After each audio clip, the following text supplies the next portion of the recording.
బుద్ధుడు చంద్రబాబు నాయుడు గారు. ఆయన అనుభవం ఈ రాష్ట్రానికి చాలా అవసరం.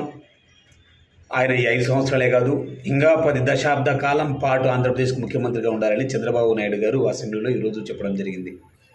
సార్, మీరు మర్చిపోయారేమో, ఆయన 4వసారి ముఖ్యమంత్రి సార్. ఇప్పటికే 3 సార్లు ముఖ్యమంత్రిగా చేసి ఉన్నారు. ఏకబీగిన వరుసగా 10 సంవత్సరాలు చేశారు. 14 సంవత్సరాలు ముఖ్యమంత్రిగా ఉన్నారు. ఇప్పుడు 4వసారి ముఖ్యమంత్రిగా చేస్తున్నారు సార్. ఇప్పటికే 6-7 నెలలు అయింది సార్. మీకు ఒక సూటి క్వశ్చన్ సార్.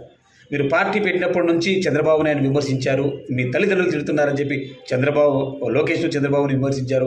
14 సపోర్ట్ చేశారు, మళ్ళీ తిట్టారు, మళ్ళీ బీజేపీని తిట్టారు, పాచిపోయిన లడ్లు అన్నారు, మళ్ళీ చంద్రబాబుకు సపోర్ట్ చేశారు. 2019 ప్రత్యేకంగా మీరు పోటీ చేశారు. ఎక్కడ డిపాజిట్లు రాకపోయినప్పటికీ మళ్ళీ ఇప్పుడు కలిశారు. మళ్ళీ ఆంధ్రప్రదేశ్ కోసమని మళ్ళీ కలిశారు. బీజేపీతో తిట్టారు, బీజేపీతో కలిశారు. చంద్రబాబు తిట్టారు, చంద్రబాబు కలిశారు. లోకేష్ని తిట్టారు, లోకేష్తో కలిశారు. సార్, చంద్రబాబు నాయుడు గారు పాలించిన ఈ 3